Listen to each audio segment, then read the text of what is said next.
Welcome into the hard count. It's April 1st, 2025, the last one on the face of the planet. It is April Fools.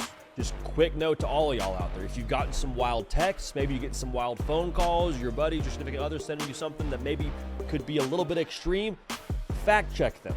That is the name of the game today. Fact checking and head on the swivel is going to keep you above water today here on April Fools. But I'll tell you what, man, we're not taking part in that today. A lot of other shows or organizations do their whole corny April Fool's thing. We're talking ball and only ball here as we do year-round, so make sure you are subscribed. Quick note here, if you're a fan of a specific team and we're talking about them today, if you want us to talk more about your team, the best way to let us know that is by subscribing, and then we'll talk more about the content you want us to talk about. As always, y'all drive the show. We're grateful to sit up here and talk ball with y'all. But let's start with some scrimmage intel, man. Out of Athens, Georgia, they got after it this past weekend. And it's a Kirby Smart coached football team, so they're always going to get after it. But it's very interesting when you go check out the board over at Dogs HQ, the intel you get this year compared to what you got last year. Because this time last year, they scrimmage. You say, oh boy, now defense. Carson Beck carving them up like Christmas dinner. Getting after them. The offense is going to be good. Defense, we'll see. I don't know, because the offense dominated that first scrimmage. You flip that whole narrative on its head when you talk about this past scrimmage. Defense took it to them, y'all, is what I heard.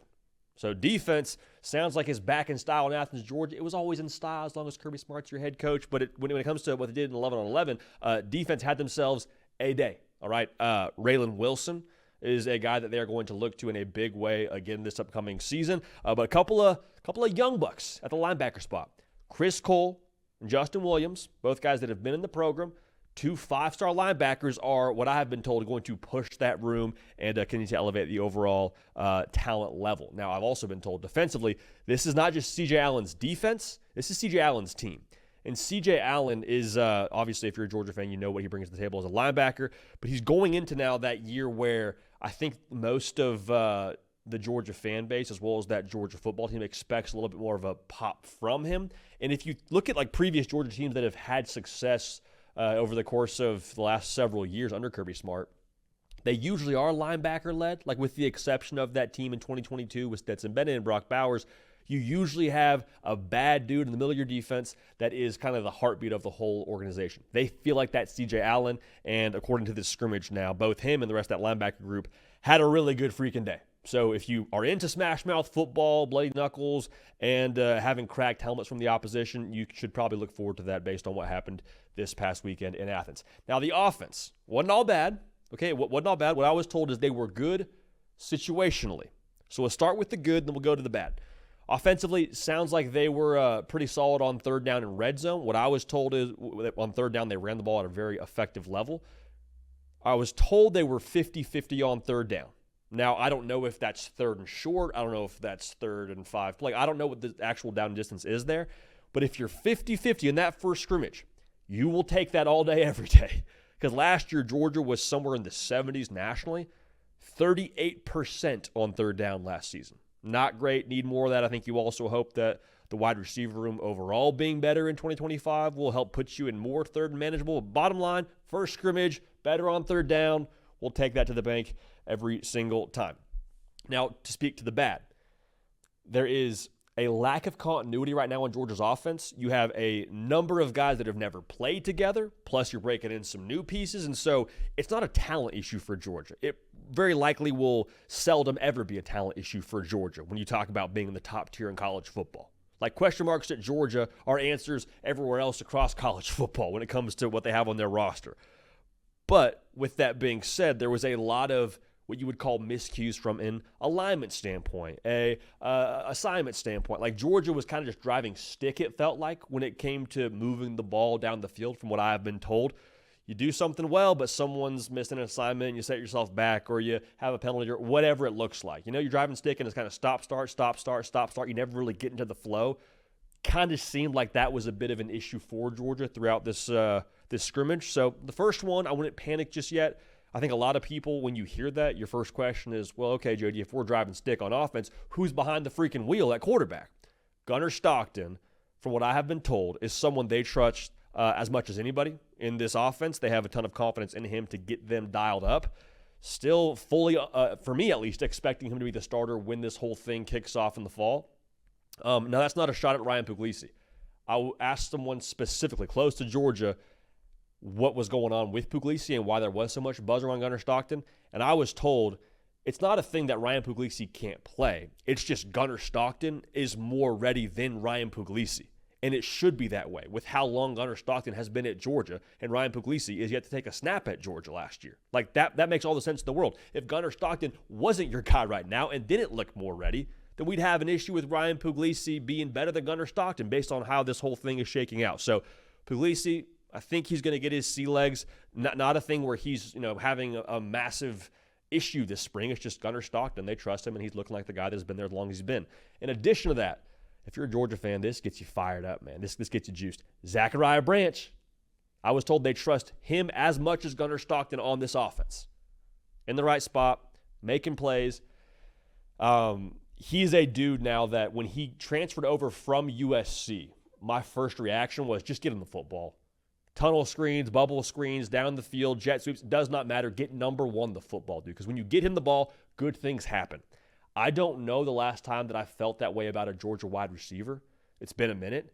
He is the guy that's kind of leading the charge at Georgia, because it's one thing to be able to fit at Georgia from a talent level. Dude's a former five-star. If Georgia took him, obviously he can play ball. But I've been told he's also like setting the temperature within that wide receiver room. He's just putting his head down, going to work, bringing wide receivers to do extra things with him when it comes to getting in that extra work that obviously makes a big difference throughout the course of your college football season and much less in the spring. So they're really pleased with him. He's making some plays. Sounds like he had a good day, and they're encouraged about the direction overall at wide receiver. Like what I was told is Georgia feels like now they have the proper talent level at receiver specifically. You got guys, the freshmen they're excited about, obviously. Colby Young back in the fold. There's a lot there for Georgia where they feel like they finally have what they need at wide receiver.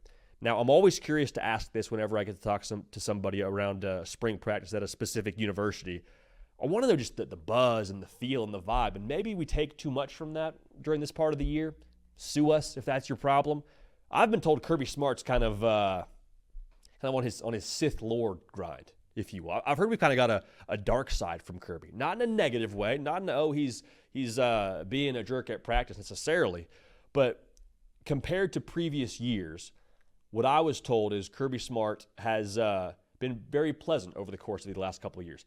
This past spring, or this spring so far, with the implementation more so of NIL, which we've had now, we're going on a few years of, it seems like the unspoken attitude is, okay, we're paying you, I'm going to ask for more from you. If we are going to legitimately commit financial resources to you being a professional, more or less, in this climate, like I'm going to ask you to act like a pro and conduct yourself like a pro and get after it. So you're hearing Kirby Smart in these press conferences talking about guys being out of shape, just straight up calling people out. And it's like, hey, that's kind of how it works in the NFL, right? Kind of how it works when we're paying you a certain sum to do a job.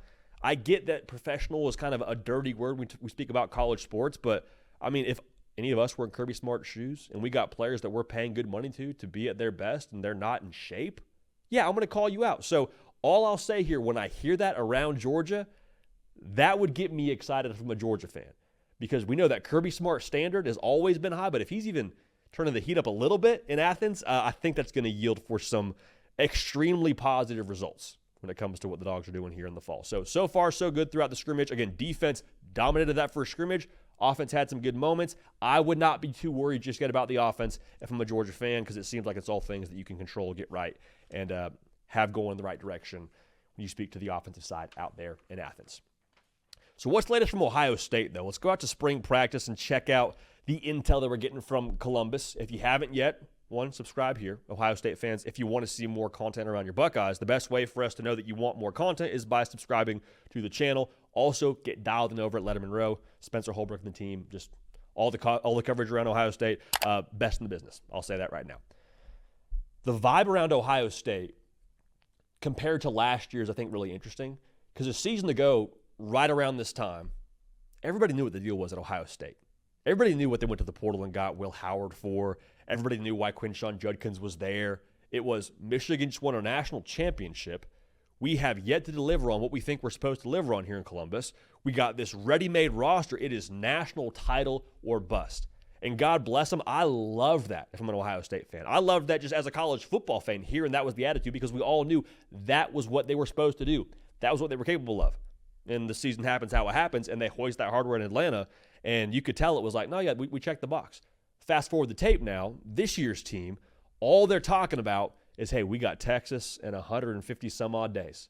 That's our focus. That's what we're locked in on. They're coming to our place in the shoe, Arch Manning and Co., the burnt orange jerseys, all that. Like, we're going to handle business here. That deserves all of our attention. And I love that because if I'm an Ohio State fan, I think your concern would be, hey, the guys on this team that were a part of the national title team feel maybe like they should just be able to roll into the next season and get complacent and feel good about the fact they won a national championship. It doesn't sound like that's really creeping in so far. In fact, the exact opposite. We said it on our last Intel segment around Ohio State. They are working heavily against having that national title hangover when it comes to signage in the building and the way they talk about themselves. So this year's team, to put it simply, focused on the present, focused on that first game, and doing all they have to do to earn it. Now, we're always going to talk about the quarterback battle at Ohio State until it's decided. We've said it for a while. I would be wildly surprised if it's not Julian Sayin.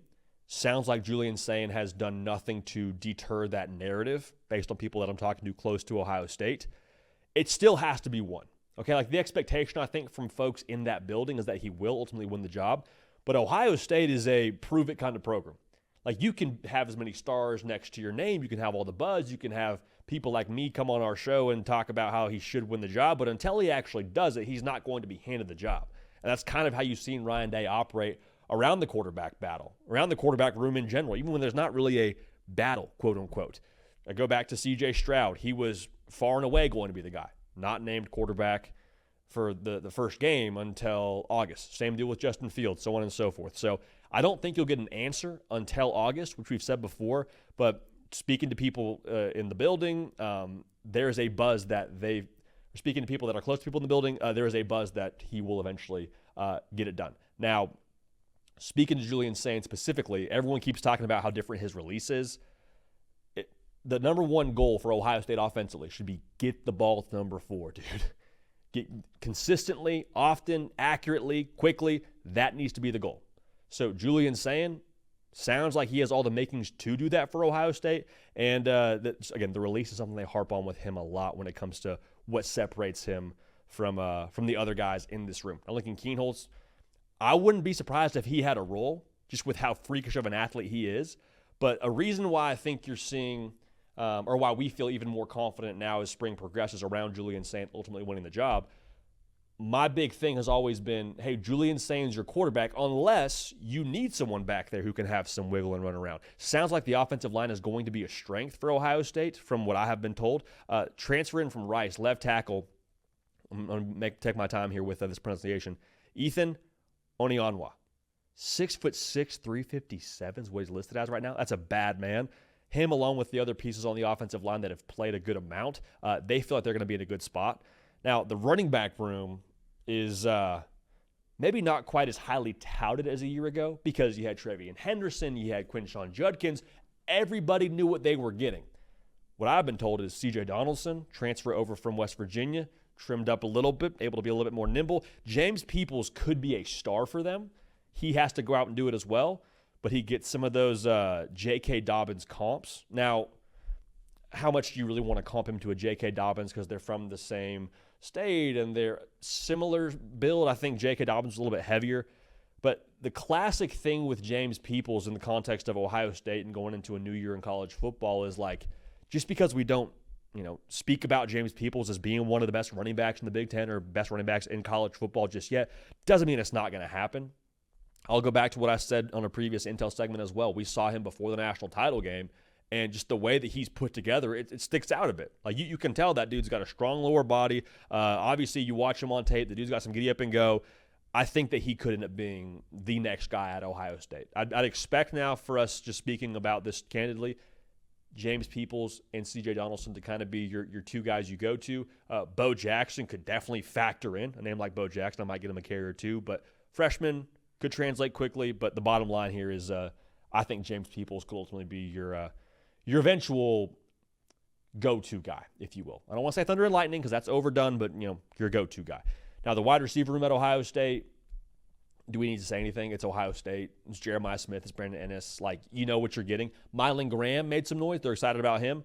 Now, the intel around spring practice gets a little bit more interesting, in my opinion, when you start talking about the defensive side of the ball. Matt Patricia is your new DC in Columbus, and y'all that watch this show, you know that when he was hired, I was pretty critical of this. Didn't make sense to me. NFL guy doesn't have a track record at all when it comes to coaching college football. I'm pretty curious, full transparency, as to how his overall coaching style, having coached pros, now coaching college kids, is going to translate. All the reports, though, out of Columbus are that he is a favorite amongst the players. The way he communicates is being very well received. It sounds like he's even adapted his style even more so to acclimate to the college game. So far be it from me to speak authoritatively as to what the defense will look like next year. I'm very, very curious to see schematically how they operate here in 2025 because the Jim Knowles defense was a bit complex and the rule breakers and exotic. I've been told they want to kind of stay in that vein to maximize this personnel, but Matt Patricia, so far through spring practice, eating my words. And if that happens, I'll come on this show and we'll eat crow. We've done it a fair amount of times around Ohio State. No problem doing it again. But overall, Matt Patricia, so far, so good. Encouraged to hear about how he's adapted his coaching style and how he is communicating with these players. So far, so good there. Now, the cornerback room, from what I've been told, is ridiculous. I would pay big money, dude, to be a fly on the wall in the Woody Hayes and just to watch wide receiver, cornerback one-on-ones. You know what you're getting in Davidson Igbenogson. You know what you're getting in Jermaine Matthews. I've been told Devin Sanchez, big-time recruit at corner, he's the real deal. Person I spoke to said they wouldn't be surprised if he started for Ohio State as a true freshman. That is wild to say when you pair it with the fact of what I just said a second ago. They bring back two corners. And y'all, we know this in modern college football. If you're bringing back somebody that could have gone pro, you probably got to pay him a pretty good chunk of change. And so if Devin Sanchez factors into that room to start, one, it speaks volumes to him as a ball player. That's first off. Second of all, you're able to then, I think, get a little bit more creative with what you do with those corners. Maybe you slide one of those guys inside and play the slot. I don't know who it would be. You'd imagine it's Jermaine Matthews, given just the length of Igbenogson and Devin Sanchez. But the bottom line here is good vibes on the defensive side of the ball. Really, really excited about the cornerback room. And that's kind of, I think, the key in modern college football as well. If you're able to limit the explosive potential of any team you're up against, that massively tilts the game in your favor. And with Ohio State's roster now, we know how they're built on the offensive side. If Ohio State's going to be explosive how we expect, and you're able to keep a lid on the opposition, there's a reason why Ohio State's the preseason national champs favorite in Vegas. All right, and the intel here is backing all that up. So good vibes out of Columbus. Make sure you're dialed in. But that's what we've got so far from the spring intel side of things for the Buckeyes. Now, let's head out to Tennessee.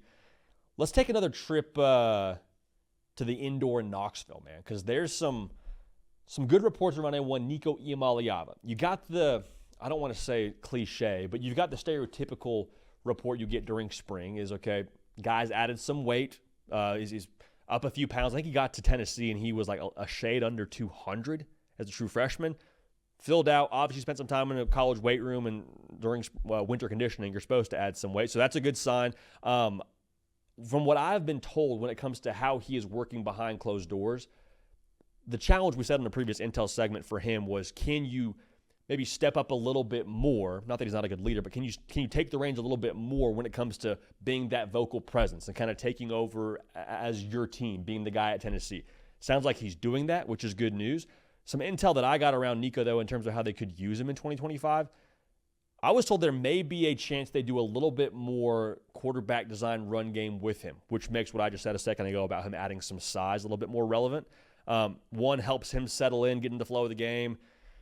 I think, honestly, too, if Tennessee can have that in the bag with how they operate offensively, we know how Tennessee schemes it up. They're going to make you cover all 53.3 when it comes to width of the field. If you have another running threat at quarterback with a light box, and he can sustain that, I love that for Tennessee. I think that could be phenomenal for them in 2025. So we'll see how that plays itself out, but that'd be something I'd love to see from them. You saw him have success to a degree with that early on in the year.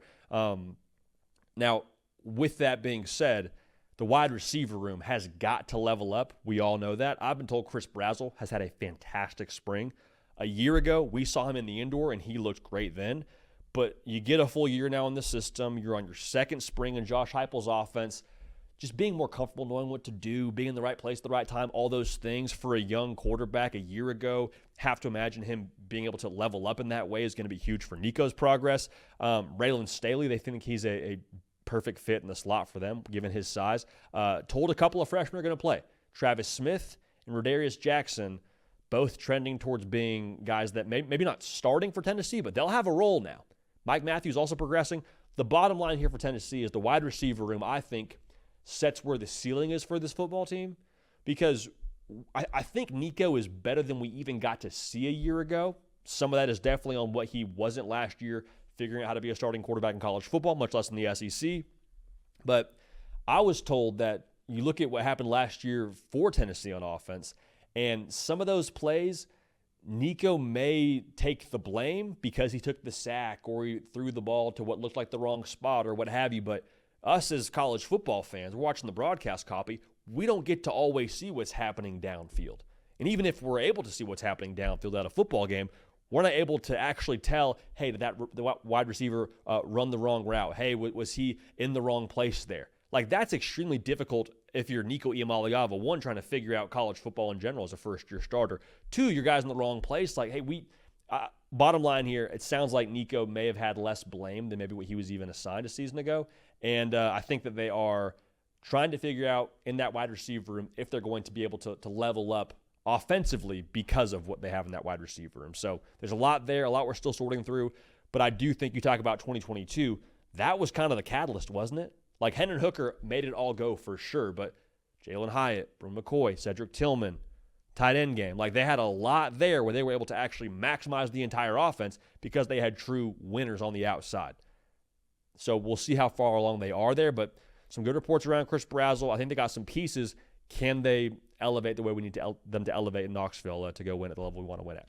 David Sanders, I mean, everybody's been talking about him since he committed to Tennessee, and honestly, even all the way through that. Having a really good spring.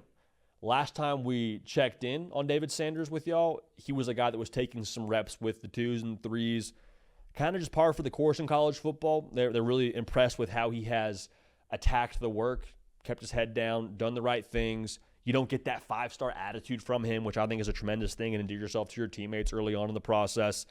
I think he's probably going to eventually start at right tackle. That's where this whole thing is trending. Now, is it the very first snap of the first game? Remains to be seen.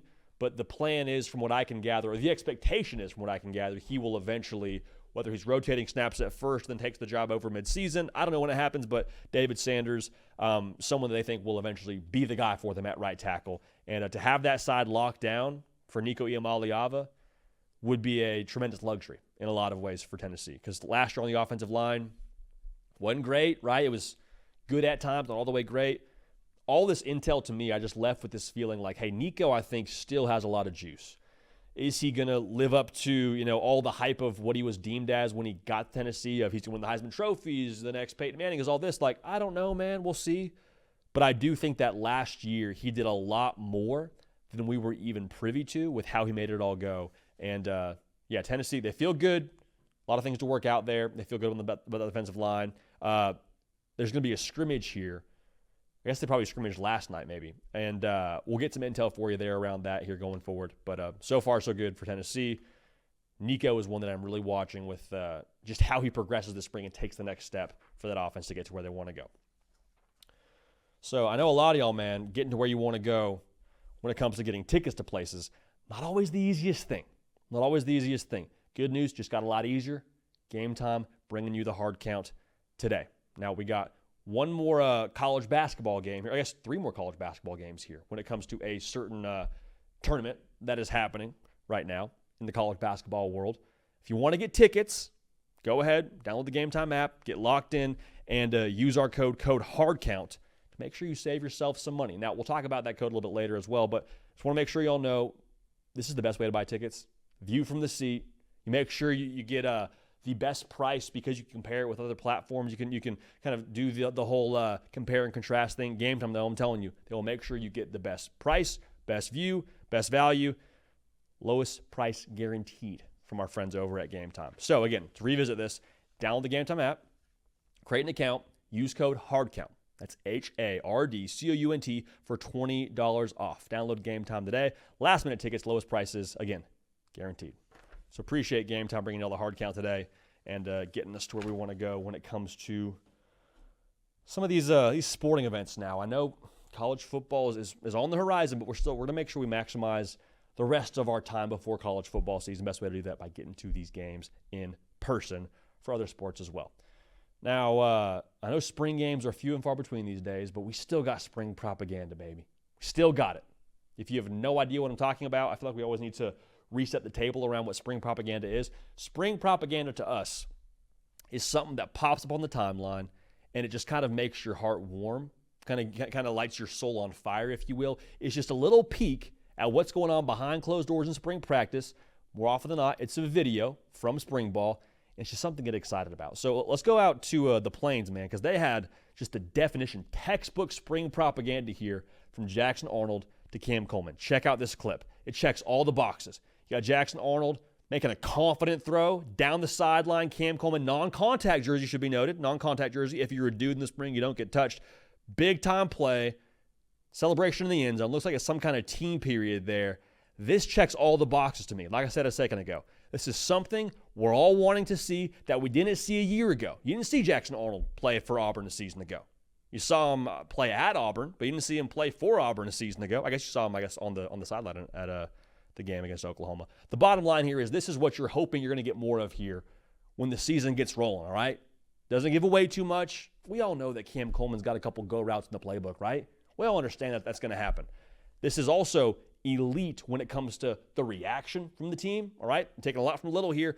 Looked like that was maybe to cap off a team period. Maybe it's one of the first competitive team periods they've had of the spring. I don't know. But seeing Jackson Arnold drop a dime, textbook stuff from the social team there. Now, textbook stuff from the social team there is what I was trying to say here. Too excited, a lot of words, we're getting juiced up. So I want to kind of take a lot from Little here because that clip is awesome for a number of reasons. But let's actually unpack some things that we can maybe tangibly take away from that clip. The first is, I think that if you're Auburn, in a microcosm, that play is kind of what you think Auburn football is going to live and die with, right? Because you're not questioning the defense. You're not hoping DJ Durkin's going to be able to have a good enough product on that side of the football. No, you feel good about that, right? Okay, so we checked that box. The talent level, you have been told now multiple times, is where it needs to be. You're no longer trying to compensate for talent with scheme. Okay, so you check that box. Really, your question is, can Jackson Arnold get it to your playmakers? You love Cam Coleman. Eric Singleton, I'm sure we'll get some good spring propaganda around him here in the near future if the Auburn social team keeps delivering heaters. Can Jackson Arnold get it to your guys? I need Uber Eats kind of service from Jackson Arnold. Just get it to me. Get it to the front doorstep. I'll take care of the rest. I don't need Michelin star service here. Just get it to me. I'll do the rest with it. And that clip, man, he did it. That's all we need. And I'll say this too. You talk about Jackson Arnold in the context of his career. The question that I had for him and still have for him is, where's he at psychologically? Because he rebounded in a big way last year at Oklahoma, gets benched early. I can't imagine what that does to a kid's confidence. Gets called upon again later in the year. You beat Alabama. But, you transfer to a new place, it would make a lot of sense to have some internal doubts, some things you're working through psychologically. I don't know that to be the fact, but that's what I would assume, just given common sense here. That clip, though, you watch Jackson Arnold step back there, pull the trigger. There's no half stepping. There's no pump faking. There's no putting too much touch on it. Like, he confident throw down the sideline to his guy, just gunslinger, man. I loved that from him. I love that for him. That's what you want to see from him. All right. And I know we unpack a lot of the question marks around his psychology we just did a second ago, but I don't know that we explore enough the other potential outcome from the Oklahoma situation for Jackson Arnold. Like, I think it's very fair to wonder, did that maybe harden him a little bit? That's something that maybe is the edge for Jackson Arnold? Because think about it this way, man. The worst thing that could have possibly happened to Jackson Arnold from a competitive perspective happened a year ago. All the hype, 5-star, the next guy at Oklahoma, all this. College game days in town, Herbie and Fowler on the call, big-time matchup against Tennessee. At home, you get benched. Can you imagine where he was at emotionally with that? The mental just strain that has to be on a kid with all the buzz that he had around him coming into the season, and you get benched on national TV, the worst thing happened. It all crumbled for him. I wonder if, as much as that messed with him, Jackson Arnold's still standing, still playing college football, still playing in the SEC, got a starting job. Like, the worst thing happened and he's still here. I wonder if there's a twisted part of him that great competitors have that maybe frees him a little bit, maybe allows him to play with a little bit less, anxiety or a little bit less, worry about what's going to happen on that next play. The worst thing happened, and he's still here, and he's going to start, I would have to believe, here game 1 for Auburn if we're trusting the trend there. Also worth noting now, Deuce Knight had a great spring, so far at least, but the Auburn social team puts out that clip, something to nibble on if you're an Auburn fan. You say, okay, we like that. We like to see that. Now, Cam Coleman, the other part of that, the catch that he had there, like, it gets you excited. It's what you're fired up about. If you were to pick the most talented part probably of Auburn's entire football team, it undoubtedly would be that wide receiver room.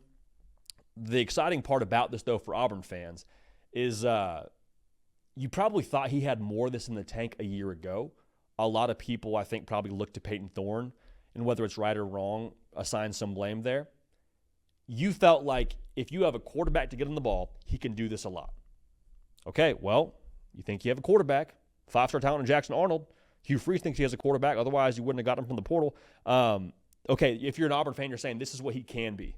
We saw this at times last year, saw this at the end of last year.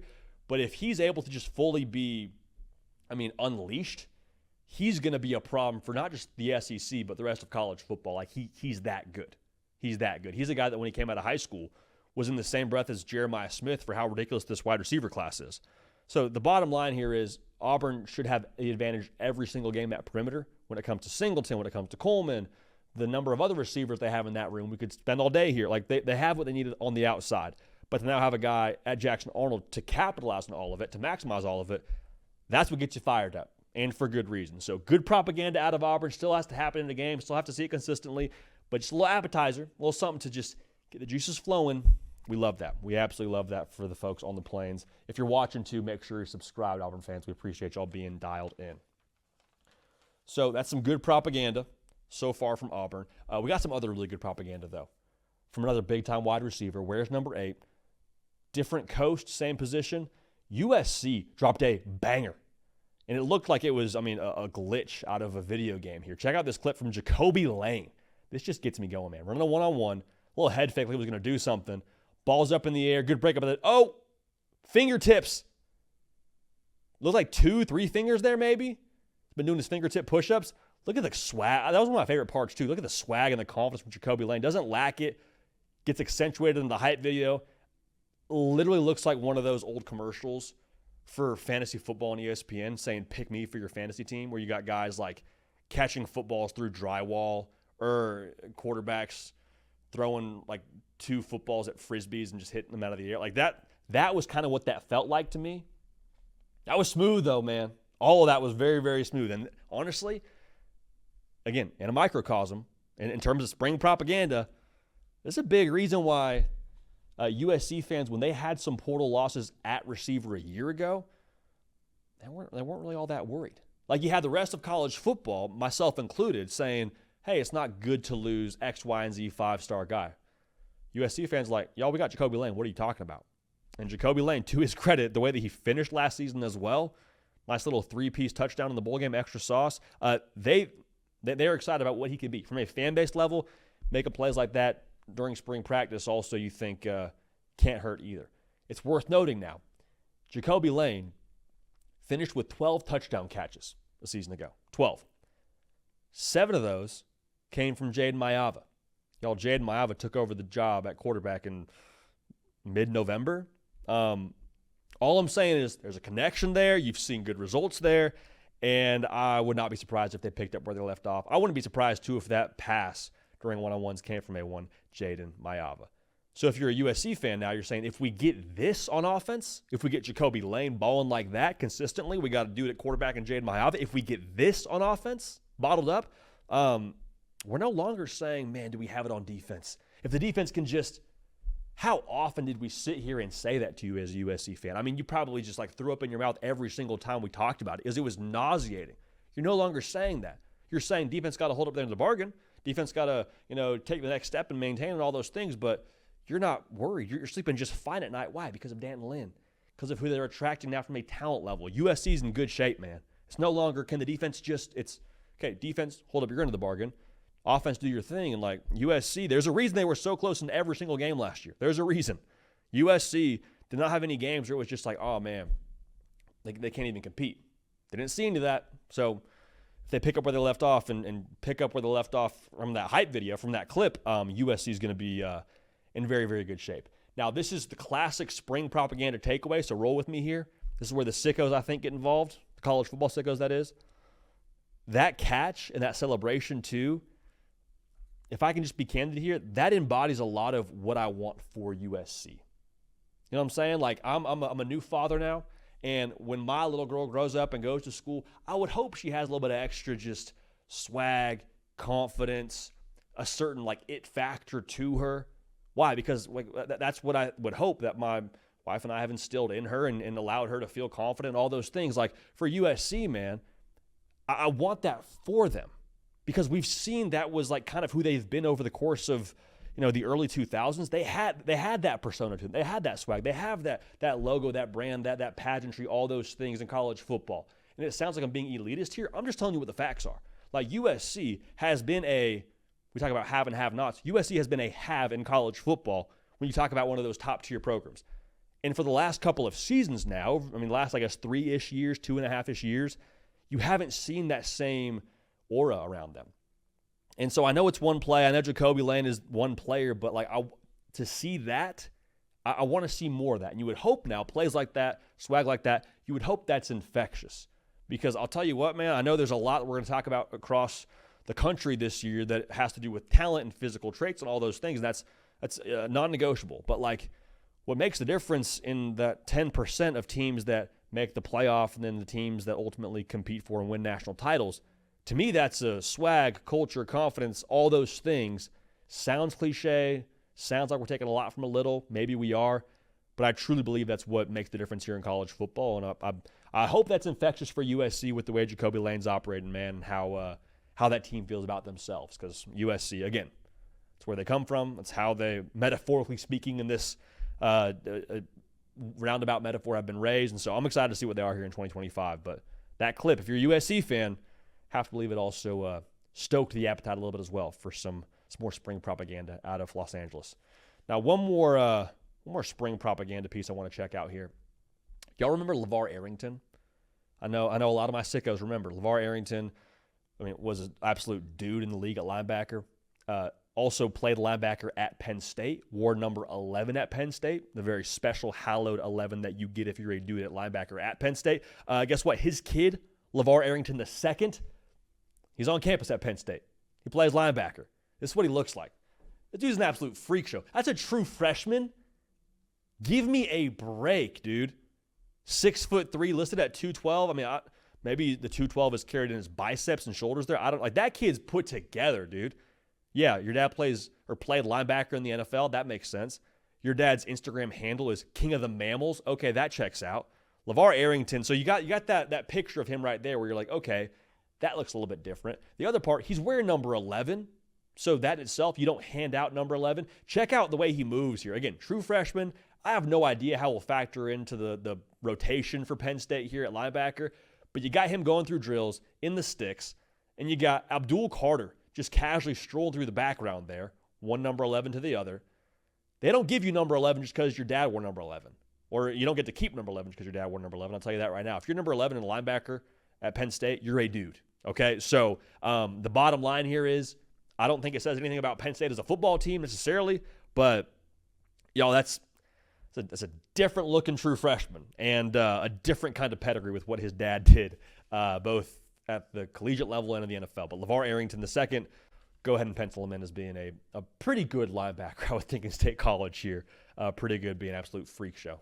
Would be my guess here if we're just going to lean into the propaganda. But good stuff there. Across the board from the propaganda. Hey, tag us in all your Team Spring propaganda. There's a lot out there. We're trying to do our best to keep tabs on all of it. But, there's only so many only so many teams you can keep track of across your social media timeline with 136 now that we're covering. So we appreciate y'all for tagging us in that. And if it's propaganda worthy, we'll get it on the show. But speaking of getting on the show, man, if you have not yet called and left us a voicemail, make sure you do that. 629-888-3931. We'd love to hear from y'all. We got a great voicemail from our guy in Montana, of all places. Look at the hard count, hanging out in Montana. From our guy John, want to talk a little bit about his Miami Hurricanes. Take a listen. My name is John, and I'm from Montana. Do you think Mario Cristobal and Carson Beck have a chance to win the ACC this year? Thank you. First of all, John, just bread and butter, man. Not wasting time, not doing this roundabout. Here's my X, Y, and Z take. I'm John. I'm from Montana. Here's my question. So, John, program guy through and through. We appreciate our hard count audience in Montana standing up. Good question, John. Can they? Second best odds right now to win the ACC. My question that I would pose to anyone that says they can is why can't they? Why can't Miami win the ACC? You lose Cam Ward. Super fair. Defense had issues. Also very fair. But there's question marks all over the ACC. Is there anything absolutely guaranteed in the ACC in 2025? Like SMU, they got some things they're trying to figure out. They were in the G5 2 years ago. Clemson, I get the number one returning production, but I think some people would look at the Louisville game from a year ago and say, okay, is that going to exist in 25? Will there be a game like that for Clemson where they kind of take their foot off the gas, let go of the rope, whatever it looks like? I also think you talk about now going into another year under Mario Cristobal. Year 4 now. When Mario Cristobal got the job, there were two things that I assumed were going to be real for Miami here in the future. One, they're going to acquire top talent. We've seen that play itself out in a pretty real fashion. The second, the way that Cristobal operates, I think his team, both mentally and physically, will be tough, especially in the trenches. We've seen that formulate in the trenches. We've seen that, I think, be a thing on the offensive side of the football a year ago. Defensively, there's a reason why you have a new staff. But the bottom line here is in year 4 now, I think we're going to see a lot of those Mario Cristobal traits totally fill themselves out. Sometimes you talk about like a young prospect as a freshman in high school or in college, and you say they're raw. Give them time, they'll fill out. Miami has now filled out, or they should be filled out here in year 4. Carson Beck is a massive part of this equation, clearly. There's a reason why he's ended up in Coral Gables. There's a reason why you're paying him what you're paying him, allegedly. I don't really worry about him physically. And the injury is one thing that you obviously need to recover from, but I don't worry about what he brings to the table when it comes to making all the throws for Miami. To me, what made Cam Ward so different and what elevated Miami as a team was Cam Ward was a freaking alpha, dude. And that was something every single person, whether it was someone that was a fan, whether it was someone that was in the building, whether it was a coach on Cam Ward alpha. And what that did was it set the temperature for the entire locker room, the entire team. This is the confidence. This is the swag. This is how we do things because Cam Ward said so, because Cam Ward does it this way. Carson Beck, I'm not questioning can he do it. My statement rather is he has to do it.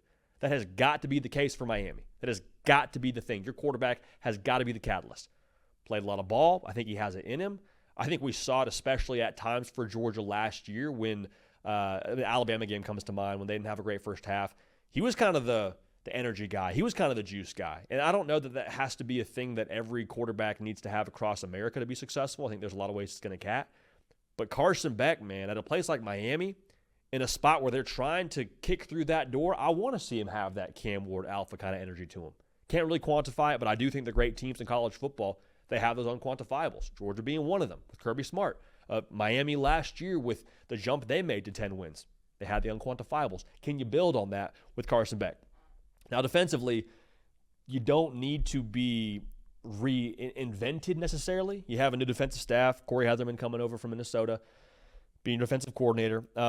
Miami, statistically speaking, allowed 26 points last year, a game, right? Clemson won the conference. They allowed 24 points a game.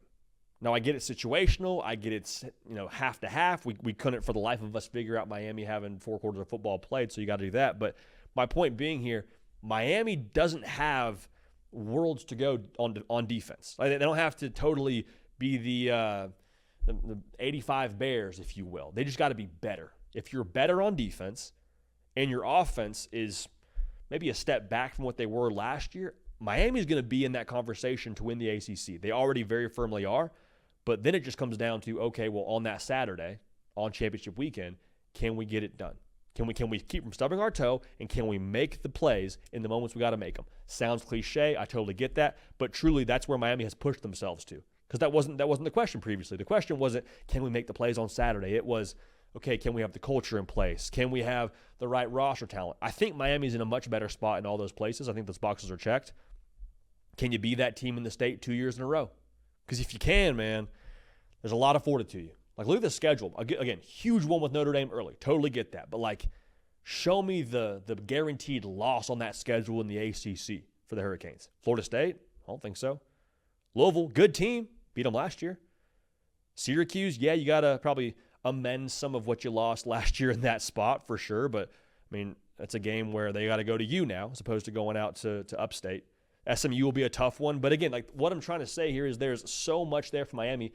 They're within striking distance. Can you finish the freaking deal this year? You have to. You need to. I think they can. Will they? Remains to be seen. Now let's check in with our guy from Columbus, Ohio, Isaiah. He wants a little more buzz around day one, Julian Sayin.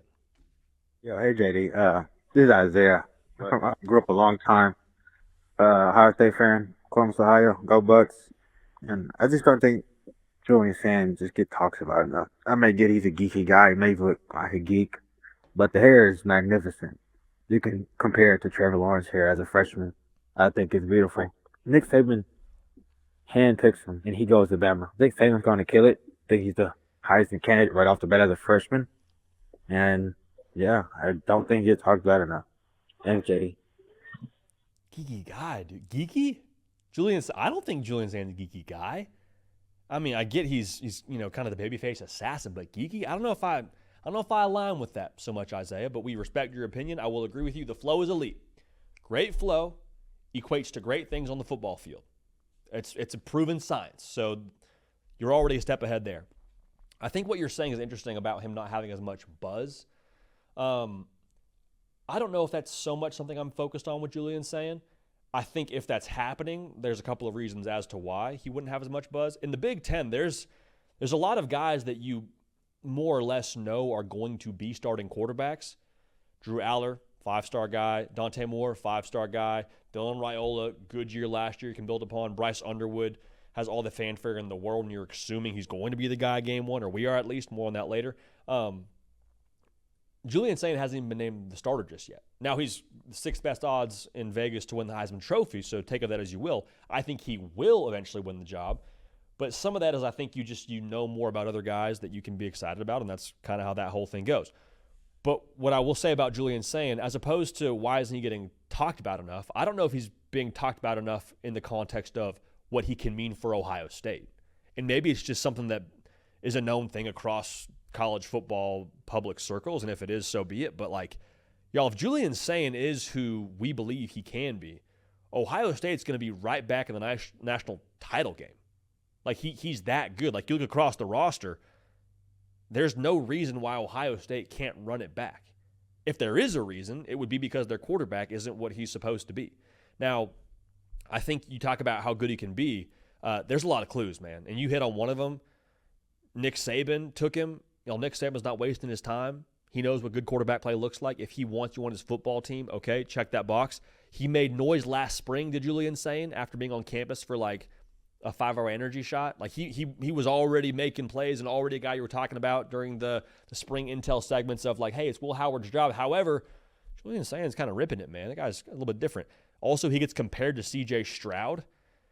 My take on this is comparisons, while sometimes they're a little bit lofty, you usually don't go looking for comparisons at a player level unless you're a scout. Like, it's comparisons usually are something that you watch a player and say, oh, that kind of reminds me of other player. And the player that comes to mind is C.J. Stroud. I mean, when he was a redshirt freshman and he's had his first season as the guy at Ohio State, 44 touchdowns. So let that be that.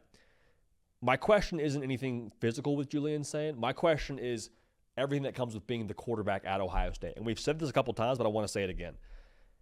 Being the guy at Ohio State, obviously if you win the job, you're different physically.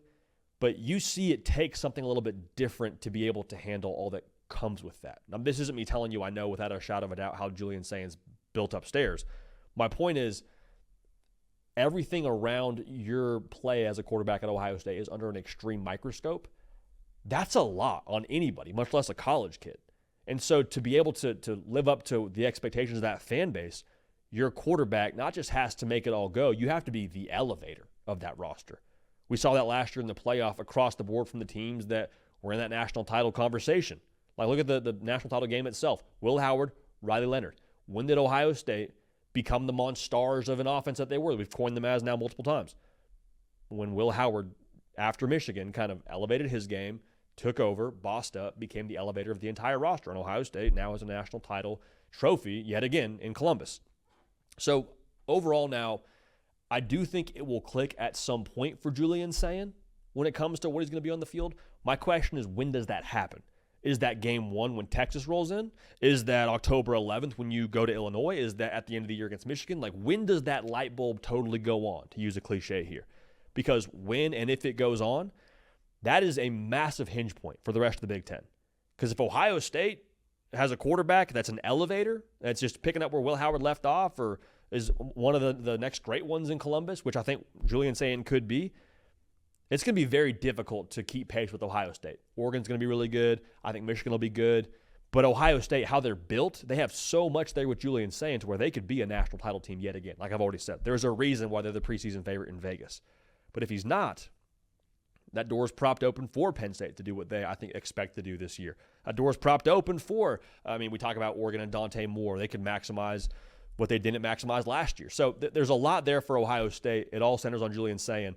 But regardless, man, is he talked about enough? I don't know. Some of that could be fair why he's not getting talked about enough, but I don't know that we're all aware enough of how good he could truly be and what it would mean for the ripple effect across college football. But appreciate you calling in, Isaiah. Good stuff. Again, 629-888-3931. So one more segment to talk through here. I want to talk a little Bryce Underwood. Before we do that, though, I want to let y'all know the hard count brought to you by our friends over at Huel. We say this a lot. It's that time of year. Weather's getting warmer. You got some different activities. You're getting invited places. It's a good time. However, when you're getting invited places and you're running on E necessarily, you don't always have time to go grab yourself a full-on meal. Huel is where you got to have yourself covered there, all right? Their Black Edition, ready-to-drink, complete meal in a bottle full of 35 grams of protein, 27 vitamins and minerals, low in sugar, all in a handy bottle. It's good vibes, taking care of y'all, taking care of us.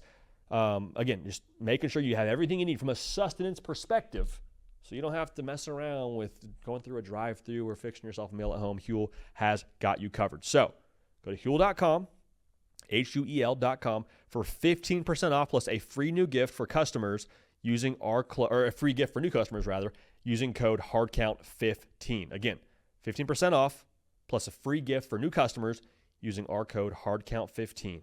See the description to this video for the show for terms and conditions. Unlock a healthier, easier way to eat with Huel, nutritionally complete meals in minutes so you can focus on what really matters. So if you're a Michigan fan, very important to be dialed in to the On3 YouTube channel, college football, nothing but college football. Had Connor Stallions on the show this past weekend. Would encourage you to check out that conversation. Full hour-long conversation, unpacked a lot of different things. One of those things that we unpacked, though, was Bryce Underwood and just how different he is. We unpacked his recruitment, all those things. Because remember now, Connor Stallions coached Bryce Underwood during his playoff run. Now some intel dropped from Pete Nakos over at On3.com. Looking like Bryce Underwood is going to be that guy game 1. That's the way it's looking. Now, again, there's a lot that still has to happen here. This still has to play itself out. But someone close to Michigan told Pete Nakos he's the guy. All right? Now, something to keep track of here is Mikey Keene. As of right now, currently not practicing, so it's just Bryce Underwood and Jaden Davis. So this is big for a number of reasons. One, Bryce Underwood's getting a lot of reps. Speaking of scholarship quarterbacks, those two, the only guys getting reps. A lot of reps. When you're trying to inhale a playbook, get up to speed in the college game, that's huge. All right, so that's one part. The other part, though, that I would say is arguably as, if not more important, that's a massive opportunity for Bryce Underwood to win the team over, to be the guy in the huddle. And that's not saying Mikey Keene's not still a leader from the sideline or whatever he's doing during, springtime right now, but it's very different to be a leader in the huddle, in 11-on-11, making plays, winning the respect of your teammates in that way, and to not be able to actually participate in full football capacity. So there's that part of this. But I would also say, man, even if they did have a full 4 quarterbacks practicing right now on scholarship for Michigan, this is inevitable. And it's not about money so much to me in this discussion. It might be in some capacity. I don't know that to be a fact, but maybe it is, maybe it isn't. But the skill set of Bryce Underwood, to me, your expectations at Michigan are to go compete for a national championship, to go make the playoff at the very least, right? And some of that is, going to be laughed at from other fan bases, and, that's other opinions to be had. But my point in this whole thing is, like, last year you had enough there to say, okay, we beat the national champs. Okay, we beat Alabama. Okay, well, now we got this dude at quarterback. Our roster talent should be improved. We should be in a place to go make a run in this playoff, at the very least make the playoff. That's how you should feel, paired with the schedule itself. So all that to say now, if Bryce Underwood, if you're operating as your Michigan, assuming he's going to be your guy game one, and that ends up being the case, that makes the spring portal really interesting to me. Because now, if you're making a sales pitch to a wide receiver that jumps in the portal, it's very different to say, hey, we're having a quarterback battle, we'll see who wins, as opposed to saying, this dude was the number 1 ranked recruit, wire to wire. He's a 100 overall recruit. Look at what he's doing during practice. This dude's different. Want to come catch passes from him? Great. Here we go. You can now make that pitch if this ends up being the way that Michigan operates. The other thing, too, is as much as you can make the pitch, there's also some urgency, I'd have to believe. Because Bryce Underwood being your guy opens up a completely, in my opinion, new ceiling of what Michigan football can be on offense. You want to have Bryce Underwood maxed out? Go get him some weapons. Go get him some pieces. Not saying they don't feel good about what they have in-house, but I do believe that they'll go in the portal and add some guys, if not just one guy, to try and elevate what this offense is going to be and elevate what Bryce Underwood is his first year, again, I believe, as the guy in Ann Arbor. So go check out that article on on3.com, Pete Nakos. I just a little nibble of the intel, but go read the whole thing and get all the intel you need over there at on3.com. All right, so we've been rolling, man. Y'all have been making this show roll. Again, make sure you're subscribed. We appreciate the heck out of y'all making this show what it is. Appreciate Cato on the 1s and 2s, plugging in everything you see here, right? Was just at App State, giving back to the youth. Now he's back here, Edit on the Road. It's just making it all go, all right? So we appreciate him. We appreciate y'all, man. For myself, JD PicKell, we love y'all. We're going to keep this party rolling. And we will see y'all